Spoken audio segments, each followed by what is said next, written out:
नमस्कार, मैं हूं आरजू साई। चलिए खबरों का रुख करते हैं।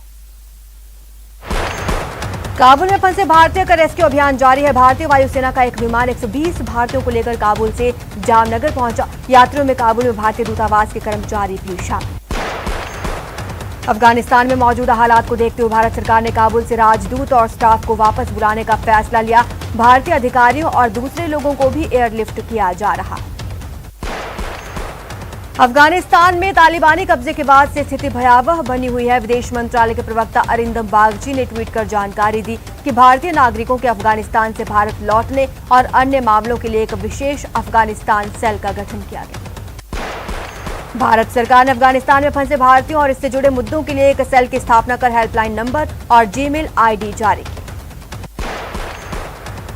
अफगानिस्तान के बिगड़े हालात को लेकर यूनाइटेड नेशन सिक्योरिटी काउंसिल ने तालिबान से संयम बरतने की अपील की। संयुक्त राष्ट्र महासचिव एंटोनियो गुटेरस ने कहा कि मैं सभी पक्षों, खासकर तालिबान से गुजारिश करता हूं कि मानवीय जरूरतों को पूरा करना सुनिश्चित करें।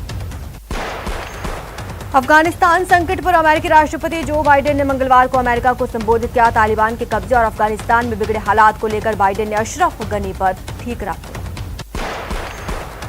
बाइडेन ने कहा, अफगानिस्तान को कठिन हालात में गनी छोड़कर भाग गए। उनसे सवाल पूछा जाना चाहिए, वो बिना लड़े अफगानिस्तान छोड़कर क्यों भाग गए। अफगानिस्तान पर तालिबान के कब्जे के बाद काबुल एयरपोर्ट पर भारी अफरा तफरी का माहौल। वहां की स्थिति का अंदाजा इस बात से लगाया जा सकता है कि लोग प्लेन पर लटक कर चढ़ने की कोशिश करते नजर आए। अफगानिस्तान में तालिबान के कब्जे के बाद पाकिस्तान के प्रधानमंत्री इमरान खान का बड़ा बयान। इमरान खान ने तालिबान का नाम लिए बिना कहा, उन्होंने गुलामी की जंजीरें तोड़ी। कोचिंग सिटी कोटा में भी अफगानिस्तान के स्टूडेंट्स तालिबान के कब्जे के बाद से सहमे हुए हैं। उनको अपना भविष्य असुरक्षित नजर आने लगा है। वो लगातार अपने परिवारजनों के संपर्क करने की कोशिश कर रहे हैं। तालिबान का अफगानिस्तान पर कब्जे को लेकर अजमेर में सूफी संत ख्वाजा मोइनुद्दीन हसन चिश्ती दरगाह के दीवान का बड़ा बयान आया। कहा, अफगानिस्तान के हालातों के लिए अमेरिका जिम्मेदार है। प्रधानमंत्री मोदी ने पैरा एथलीट टीम के साथ वीडियो कॉन्फ्रेंसिंग के जरिए बातचीत की। टोक्यो में 24 अगस्त से 5 सितंबर तक इन पैरालंपिक खेलों का आयोजन किया जाएगा। कोरोना मामलों को लेकर सोमवार का दिन राहत देने वाला रहा। देश भर में कोरोना के 24,692 मामले दर्ज किए गए। नए केसों का आंकड़ा 153 दिनों में सबसे कम रहा।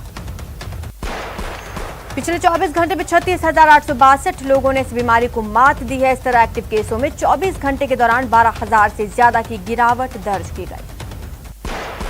इधर केरल में कोरोना केस में गिरावट दर्ज की गई है। 24 घंटे के दौरान 12,294 कोरोना केस दर्ज किए गए हैं। इससे पहले यहां 26 जुलाई को सबसे कम 11,568 केस आए थे।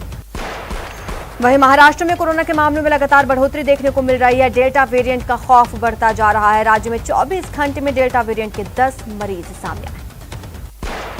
लोकसभा स्पीकर ओम बिरला ने तिरुपति बालाजी के दर्शन किए हैं। देश में शांति, समृद्धि, उन्नति की कामना की। पत्नी डॉक्टर अमिता बिरला और दोनों बेटियों ने भी उनका साथ दिया। राजस्थान विधानसभा का मानसून सत्र 9 सितंबर से शुरू होगा। संसदीय कार्य विभाग के प्रस्ताव को सीएम ने मंजूरी दे दी।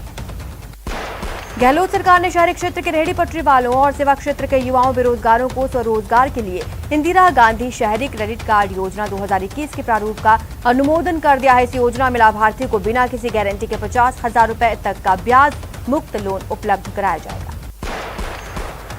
पंचायती राज चुनाव को लेकर पीसीसी चीफ गोविंद सिंह डोटासरा ने बड़ा दावा किया। कहा, कांग्रेस कार्यकर्ता एकजुट हैं, जबकि बीजेपी कई टुकड़ों में बटी है। हम चुनावों में बड़ी जीत दर्ज करेंगे।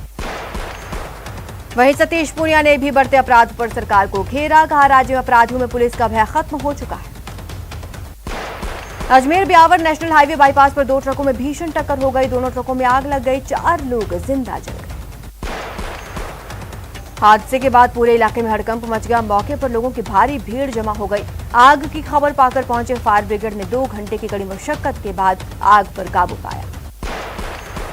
कोटपुतली के विराटनगर में फूड पॉइजनिंग से 2 बच्चों की मौत हो गई है, जबकि 10 लोग बीमार हो गए हैं। बीमार लोगों में 4 लोगों की हालत गंभीर बनी हुई है। इलाज जारी। झालावाड़ जिले के मवासा गांव में 4 बदमाशों ने एक घर पर हमला कर दिया और जमकर लूटपाट की। लूटपाट का विरोध करने पर लुटेरों ने एक शख्स की हत्या कर दी। बीकानेर के छतरगढ़ में पुलिस ने एक कार से नशे की 4,000 से ज्यादा नशे की गोलियां जब्त की। इस मामले में आरोपी गुरजंट सिंह को गिरफ्तार किया गया।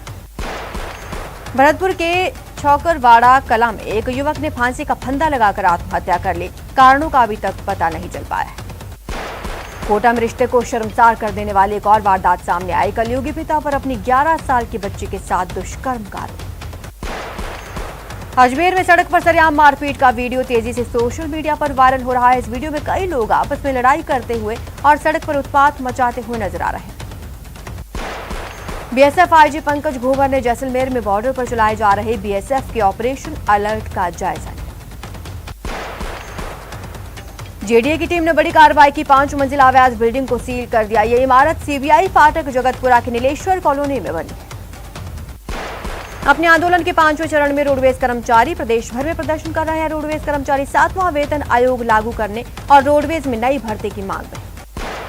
राजधानी जयपुर में फायरिंग कर दहशत फैलाने वाले आरोपी को पुलिस ने गिरफ्तार किया। सोमवार की शाम शौकीन नामक आरोपी ने एक कैफे में हवाई फायरिंग की थी। उदयपुर के गोगुंदा में बेकाबू होकर कार पलट गई। इस हादसे में व्यक्ति की मौत हो गई, 2 लोग घायल हो गए। कोटा में कई दिन से लापता मोबाइल व्यवसायी का शव दाढ़ देवी के जंगलों में मिला। मोबाइल व्यवसायी की कार भी पास में जली हुई मिली। अब व्यवसायी आरोपियों की फांसी की मांग कर रहे हैं। कोटा के मोबाइल व्यवसायी निखिल हत्याकांड के विरोध में व्यवसायियों ने थाने के बाहर जोरदार नारेबाजी की। इस दौरान मोबाइल व्यवसायियों ने हत्या के आरोपियों को फांसी की सजा दिलाने की मांग की।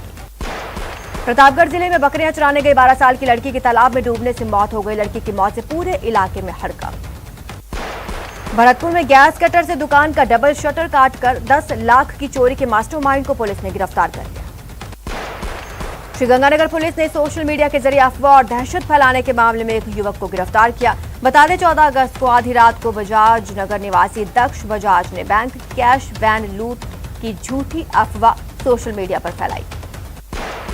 श्रीगंगानगर में पुलिस ने 1 किलो 800 ग्राम अफीम जब्त की। पुलिस ने इस मामले में 4 आरोपियों को गिरफ्तार किया।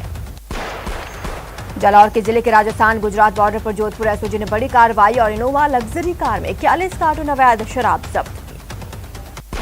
सीकर के लक्ष्मणगढ़ थाना पुलिस ने एक ऐसे शातिर को गिरफ्तार किया जिसने फर्जी डिग्री के आधार पर विश्वविद्यालय में विभागाध्यक्ष की नौकरी प्राप्त की। 11 महीने तक यहां पर नौकरी की। बीकानेर के हनुमान हाथा में एक महिला ने अपने घर में फांसी लगाकर आत्महत्या कर ली। पुलिस पूरे मामले की जांच में जुटी। झालावाड़ में पिता पुत्र के बाइक पर लटका एक बैग चुराकर बदमाश फरार हो गए। बैग में 1.5 लाख रुपए कैश था। पुलिस बदमाशों की तलाश में जुटी। राजसमंद के कुरज गांव में गायों के व्यापार को लेकर 2 पक्षों में जमकर हंगामा हो गया। पुलिस ने दोनों पक्ष के लोगों को शांति भंग करने के आरोप में गिरफ्तार किया। बूंदी में एक शिक्षिका ने शिक्षक पर छेड़छाड़ का आरोप लगाया। पीड़िता का कहना है शराब के नशे में धुत शिक्षक ने स्टाफ के सामने छेड़छाड़ की और अपशब्द कहा। अलवर की बहरोड पुलिस ने फिरौती और अपहरण मामले में हथियारों के साथ 4 बदमाशों को गिरफ्तार किया। करौली पुलिस ने 60 ग्राम स्मैक के साथ 3 तस्करों को गिरफ्तार किया। पूछताछ जारी। राजसमंद की भीम पुलिस ने नाकाबंदी के दौरान अवैध अंग्रेजी शराब के 12 कार्टून जब्त किए। इस दौरान ट्रक चालक मौके से फरार। जयपुर में पुलिस ने कार्रवाई की। 28 शातिर वाहन चोरों को गिरफ्तार किया। 51 वाहन बरामद। कोटा में पुलिस ने डरा धमकाकर फिरौती की मांग करने वाले गिरोह के मुख्य आरोपी अमन बच्चा को गिरफ्तार किया। सवाई माधोपुर के चमत्कार मंदिर के सामने चाय की थड़ी पर रखा एक गैस सिलेंडर अचानक से भभक उठा, जिसके चलते चाय की थड़ी पर आग लग गई। सीकर जिले में सांड को लाठियों से पीटने और ट्रैक्टर से बांधकर घसीटने का वीडियो सामने आया। पुलिस मामले की जांच में जुटी। झालावाड़ जिले में माइक्रो डैम के गहरे पानी में गई भैंस को निकालते वक्त 75 साल के बुजुर्ग की पानी में डूबने से मौत हो गई। इलाके में मातम। अलवर जिले के बुलारो की चपेट में आने से सड़क क्रॉस कर रहे 9 साल के बच्चे की दर्दनाक मौत हो गई। नगौर के सुरपालिया थाना क्षेत्र के आंवलियासर में करंट लगने से डिस्कॉम के ठेकाकर्मी की मौत हो गई। ग्रामीण मृतक ठेकाकर्मी के परिवार को आर्थिक मुआवजा देने की मांग कर रहे हैं। बीकानेर के नापासर थाना क्षेत्र में चूरू बीकानेर पैसेंजर ट्रेन की चपेट में आने से एक व्यक्ति की मौत हो गई। दौसा में नेशनल हाईवे 21 पर ट्रेलर ने गिट्टी से भरे ट्रैक्टर ट्रॉली को टक्कर मार दी। हादसे में ट्रैक्टर ट्रॉली के परखच्चे उड़ गए। उसका ड्राइवर घायल हो गया। कोटा में गाय की चपेट में आने से घायल हुए 2 बाइक सवार युवकों में से एक युवक ने दम तोड़ा। बीकानेर के श्रीडूंगरगढ़ के आड़सर टोल प्लाजा पर एक किसान के साथ टोल कर्मियों ने बदतमीजी की। आक्रोशित किसानों ने टोल प्लाजा पर प्रदर्शन किया। राजस्थान यूनिवर्सिटी में एनएसयूआई छात्रों ने हंगामा किया। यूनिवर्सिटी में छात्र फीस मामले में विरोध कर रहे थे। मुकंदरा टाइगर रिजर्व सेंचुरी में बाघों के कुनबे को बढ़ाने की मांग को लेकर पर्यावरण प्रेमियों ने मुख्य वन्य जीव संरक्षक सेडूराम यादव को ज्ञापन सौंपा। कोटा में पूर्व संसदीय सचिव भवानी सिंह राजावत के नेतृत्व में भाजपा कार्यकर्ताओं और लाडपुरा के किसानों ने कलेक्ट्रेट पर विरोध प्रदर्शन किया। बाढ़ पीड़ितों के लिए सरकार से जल्द मुआवजा देने की मांग। बीकानेर में एनएसयूआई छात्र संगठन से जुड़े छात्रों ने प्रमोट हुए छात्रों की फीस वापस लौटाने की मांग को लेकर महाराजा गंगा सिंह विश्वविद्यालय में प्रदर्शन किया। डूंगरपुर जिले के गांवड़ियाहाड़ा पंचायत के फलानया तालाब के ग्रामीण कलेक्ट्रेट पहुंचे। ग्रामीणों ने कलेक्टर को नए गांवड़ी तहसील के भवन निर्माण को लेकर ज्ञापन सौंपा। टोंक जिले के सबसे बड़े जोराड़ा अस्पताल में अस्पताल प्रशासन की बड़ी लापरवाही सामने आई, जहां गर्भवती महिलाओं को भर्ती करने के बावजूद बेड की व्यवस्था नहीं मुहैया कराई। राजस्थान में कांग्रेस की संपत्ति का डेटा जुटाने का काम शुरू।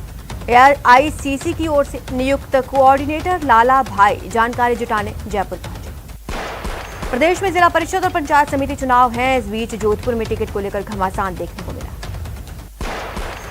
जयपुर ग्रेटर नगर निगम में सफाई कर्मियों की मांगों को लेकर निगम प्रशासन और संयुक्त वाल्मीकि एवं सफाई श्रमिक संघ के बीच सहमति बन गई है। बारां जिला के टांडा कछियान गांव के खेत में एक हिरण का बच्चा मिला। खेत मालिक अपने घर ले आया। क्षेत्रीय वन अधिकारी मोहम्मद हफीज को सूचना दी। राजधानी जयपुर में जेडीए के प्रवर्तन दस्ते ने जोन 5 में सरकारी भूमि को अतिक्रमण मुक्त करवाया। करीब 8 महीने से रिश्वत के आरोप में कोटा सेंट्रल जेल में बंद पूर्व कलेक्टर इंद्र सिंह राव जेल से बाहर आ गया। 2 दिन पहले हाईकोर्ट से उन्हें जमानत मिली। बूंदी जिले की बमोरी ग्राम पंचायत में सरपंच के रवैये से परेशान होकर उप सरपंच सहित 3 वार्ड पंचों द्वारा कलेक्टर को इस्तीफा सौंपे जाने का मामला सामने आया है। सवाई माधोपुर जिले के चौथ का बरवाड़ा में पंचायत राज आम चुनावों में नामांकन भरने के अंतिम दिन टिकट वितरण को लेकर कांग्रेस में घमासान देखा गया। सवाई माधोपुर जिला में जिला परिषद एवं पंचायत समिति सदस्य के चुनावों को लेकर नामांकन भरने के अंतिम दिन कलेक्ट्रेट परिसर में भीड़ उमड़ी। कोटा में एक मासूम बच्चे के लिए एसडीपी डोनर कर अनजान युवक ने मानवता की मिसाल कायम की। सवाई माधोपुर जिला कलेक्टर राजेंद्र किशन ने जिला अस्पताल का निरीक्षण कर व्यवस्थाओं का जायजा लिया। जरूरी दिशा निर्देश दिए। चूरू के सुजानगढ़ में करीब 1 साल से संचालित इंदिरा रसोई ने बीकानेर संभाग स्तर पर 3रा स्थान हासिल किया। बांसवाड़ा शहर के डेगली माता मंदिर के समीप निर्माणाधीन परिसर का मामला तूल पकड़ रहा है। इसमें 2 समाजों के आमने सामने होने के हालात बन रहे हैं। गहलोत सरकार ने राज्य के कर्मचारियों की लंबित मांगों को लेकर फिर से एक कमेटी गठित कर दी है। कमेटी कर्मचारियों की मांगों पर सुनवाई करेगी। राजसमंद जिले के लालपुरा गांव में ग्रामीणों ने बारिश और सुख शांति की कामना को लेकर कांवड़ यात्रा निकाली। कांवड़ यात्रा लालपुर गांव के बंधिया का श्याम मंदिर से पूजा अर्चना के साथ रवाना हुई। कोटा में रक्षाबंधन को लेकर चिकित्सा विभाग अलर्ट मोड पर है। शुद्ध के लिए युद्ध विशेष अभियान चलाया जा रहा है। कोटा में मोबाइल ओपीडी यूनिट कोटा के ग्रामीण इलाकों में लोगों के लिए वरदान साबित हो रही है। 463 मरीजों को मोबाइल ओपीडी से परामर्श दिया गया। प्रतापगढ़ कलेक्टर रेणु जयपाल ने मिनी सचिवालय सभागार में अधिकारियों की साप्ताहिक समीक्षा बैठक ली। सभी अधिकारियों से फ्लैगशिप योजनाओं की विभागवार प्रगति देने के साथ विभिन्न योजनाओं की समीक्षा कर आवश्यक निर्देश दिए। ऊर्जा मंत्री डॉक्टर बीडी कल्ला ने श्रावण मास के अंतिम सोमवार को बीकानेर के रंगोलाई महादेव मंदिर में रुद्राभिषेक किया। उन्होंने मंगल आरती भी की और सभी के सुखी निरोगी होने की कामना की। यूथ कांग्रेस के राष्ट्रीय अध्यक्ष श्रीनिवास बी डबोक एयरपोर्ट पहुंचे, जहां यूथ कांग्रेस के कार्यकर्ताओं ने राष्ट्रीय अध्यक्ष का जोरदार स्वागत किया। प्रतापगढ़ के डॉक्टर भीमराव अंबेडकर राजकीय छात्रावास के सामने स्थित वन विभाग की भूमि पर पौधारोपण अभियान का शुभारंभ किया गया। भरतपुर में आमजन की समस्या को समझते हुए वार्ड पार्षद ने नालियों की सफाई करवाकर बिना फेरो कवर वाली नालियों के ऊपर फेरो कवर डलवाए। जैसलमेर से लगे पाक बॉर्डर पर दिनों ऑपरेशन अलर्ट चल रहा है। इस दौरान ऊंटों से गश्त और फुट पेट्रोलिंग बढ़ाई गई है। प्रतापगढ़ के दलोट कस्बे में बालिका सीनियर सेकेंडरी स्कूल में कई विषयों को शामिल करने के लिए गांव के प्रतिनिधिमंडल ने विधायक रामलाल मीणा से मुलाकात की। उदयपुर में 5 जिलों के बीडीओ की ट्रेनिंग कार्यक्रम का आयोजन हुआ। 3 दिवसीय प्रशिक्षण शिविर के दौरान 5 जिलों के बीडीओ को ब्लॉक वाइज बुलाया गया। कोयला खत्म होने से कालीसिंध थर्मल पावर प्लांट की पहली इकाई में भी बिजली उत्पादन ठप हो गया है। थर्मल की दूसरी इकाई 5 दिन पहले बंद हो गई थी। अब थर्मल की दोनों इकाइयां बंद हो गई। राजसमंद जिला खाद्यान्न व्यापार मंडल का वार्षिक अधिवेशन हुआ। इस कार्यक्रम में व्यापारियों की समस्याओं पर चर्चा करते हुए मंडल की कोशिशों पर विचार विमर्श किया गया। टोंक के जनाना अस्पताल में सरकार की तमाम योजनाओं का जमकर मुखौल उड़ाया जा रहा है। गर्भवती महिलाओं को जरूरी सुख सुविधाएं नहीं दी जा रही। भारतीय क्रिकेट टीम ने शानदार प्रदर्शन जारी रखा। क्रिकेट के मक्का कहलाए जाने वाले लॉर्ड्स मैदान पर टेस्ट क्रिकेट में अपनी तीसरी जीत दर्ज की। भारत ने दूसरे टेस्ट मैच के 5वें और अंतिम दिन सोमवार को इंग्लैंड को 151 रनों से शिकस्त दी। इस जीत के साथ भारतीय टीम ने 5 मैचों की टेस्ट सीरीज में 1-0 की बढ़त बना ली है। भारत ने इंग्लैंड के सामने जीत के लिए 272 रन का लक्ष्य रखा था, लेकिन इंग्लैंड की टीम 120 रन पर आउट हो गई। भारत की तरफ से मोहम्मद सिराज ने 4, जसप्रीत बुमराह ने 3, ईशांत शर्मा ने 2 और मोहम्मद शमी ने 1 विकेट लिया। मैच में अच्छा प्रदर्शन करने के लिए केएल राहुल को मैन ऑफ द मैच चुना गया। यहां रुकते हैं, छोटे से ब्रेक के लिए जल्द हाजिर होंगे।